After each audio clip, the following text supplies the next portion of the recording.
So Feminine Harbor, the name.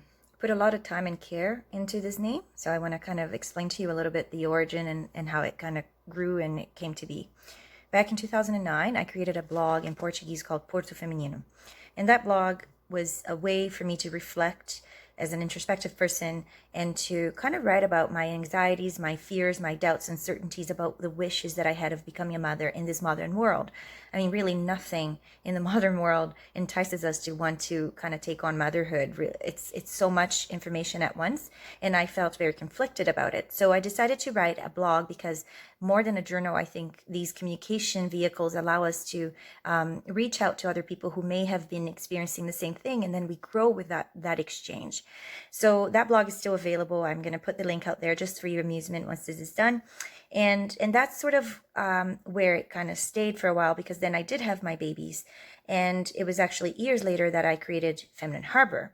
And the more I thought about it, I thought the name is really cool. I like it. And the more I grew as a person, the more I grew my understanding of the world as I traveled, the more that Feminine Harbor concept became, more sophisticated and more complex.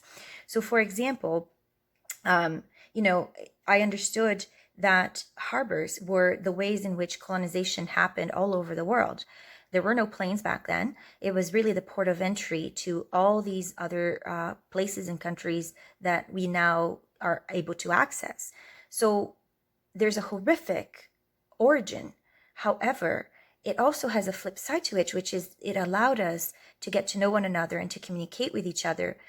And it's not simple. These structures are deadly to many, but they also brought on a different way of understanding ourselves and the mixing that happened.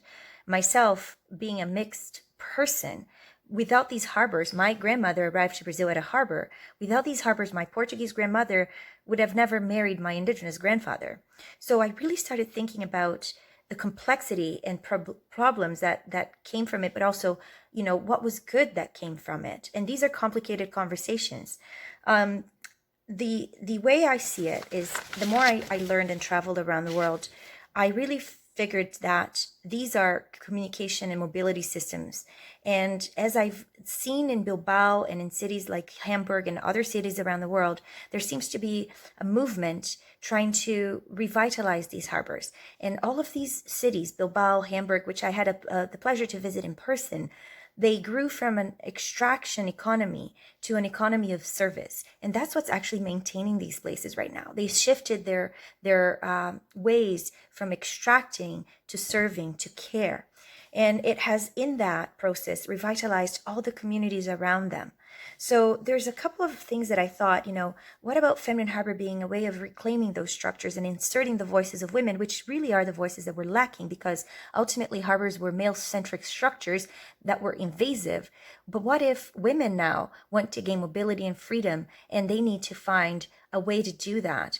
What if we need to reclaim that, to insert our voices into that story and see how we would tackle diversity, mobility, and communication differently as women?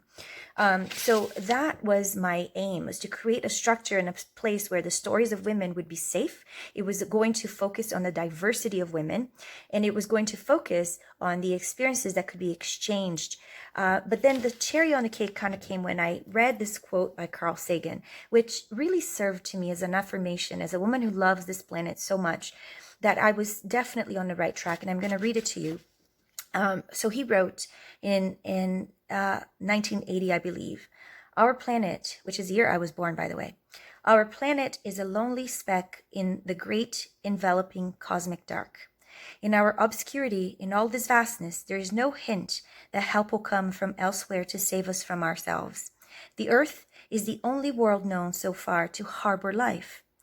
When I read this, I knew that I could create a structure that was aiming to promote peace through human diversity and understanding, so we could save ourselves from ourselves ultimately. And I was then dialoguing with this white man who had a much macro understanding of where we lived and who we were as human beings, just because his harbor, his point of reference was no longer the extractive harbors, but he is an astronomer and an astrophysicist, and so he could see the earth from a different place. So that's where Feminine Harbor kind of came together.